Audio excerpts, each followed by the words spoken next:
পোষণের অভিযোগ তুলে বিডিওর বিরুদ্ধে সোচ্চার বিজেপি। স্বজন পোষণ, দুর্নীতি এবং তৃণমূলের দলদাস হয়ে কাজ করার অভিযোগ তুলে নদিয়ার শান্তিপুরের বিডিও সন্দীপ ঘোষের বিরুদ্ধে ক্ষোভ উগরে দিলেন নদিয়ার শান্তিপুর পঞ্চায়েত সমিতির সভাপতি এবং সহকারী সভাপতি।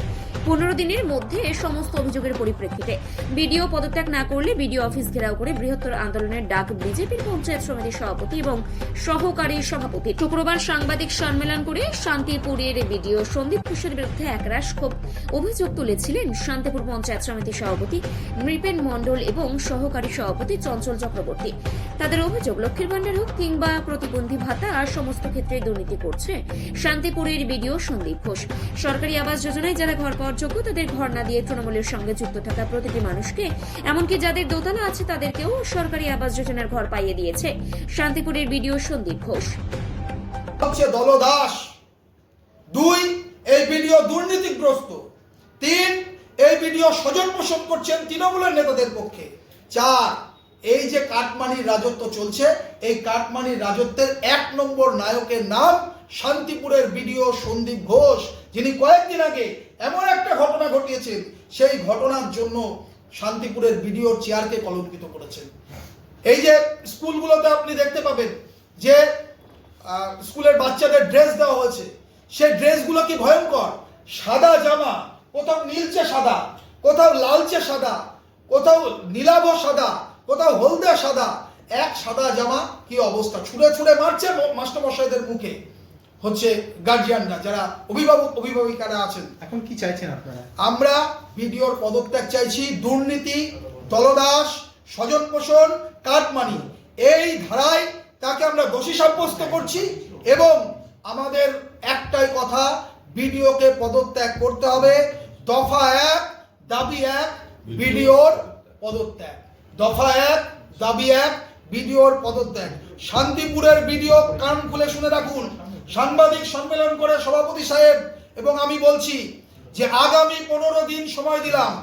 আগামী 15 দিনের মধ্যে 23শে মার্চের মধ্যে তাকে পদত্যাগ করতে হবে এই দুর্নীতির দায় নিয়ে। তিনি যদি পদত্যাগ করেন ভালো, না হলে বৃহত্তর আন্দোলনে কাঁপবে শান্তিপুর।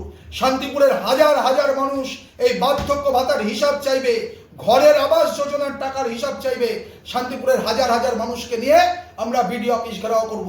15 দিনের মধ্যে পদত্যাগ করুন আর শান্তিপুরের মানুষকে নিস্তার দিন, এটাই আমাদের বক্তব্য। আপনার নাম?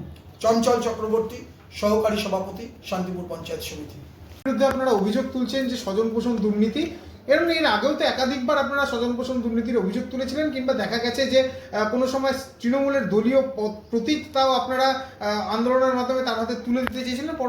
দেখুন, আমরা বারবার বলছি যে শান্তিপুরের ভিডিও একজন দুর্নীতিগ্রস্ত মানুষ। এই চেয়ারে অনেক ভিডিও বসেছেন, এরকম অপদার্থ, এরকম দলদাস ভিডিও শান্তিপুরের ইতিহাসে ছিল না। আমরা স্পেসিফিক কিছু অভিযোগ সেদিন করেছিলাম ভিডিওকে।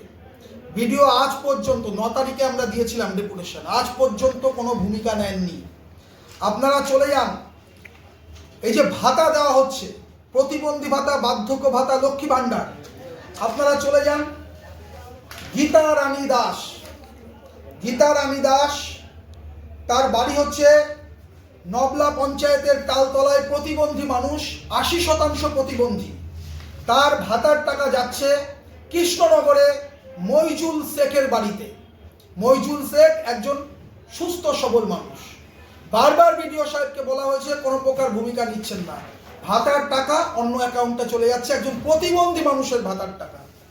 দ্বিতীয় বিষয় হচ্ছে সুচিত্রা ঘোষ, তার বার্ধক্য ভাতার টাকা, সেই টাকা যাচ্ছে বিমল দে 2 বছর ধরে নবলা গ্রাম পঞ্চায়েতে, তার অ্যাকাউন্টে চলে যাচ্ছে।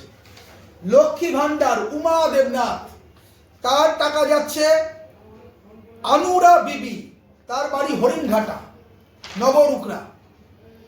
ফলে এরকম আমরা অন্তত পক্ষে 10,000 মানুষকে দেখাতে পারি যারা প্রতিদিন ভিডিও অফিসে আসেন এবং ভাতার জন্য আসেন। একজনের আধার কার্ড, আরেকজনের ছবি, আরেকজনের অ্যাকাউন্ট নাম্বার। এই একটা বিরাট দুর্নীতি চক্র কাজ করছে। কি হয়েছিল ঘটনা হয়েছিল 2018 থেকে 2023 এই পঞ্চায়েত সমিতি ছিল তৃণমূলের।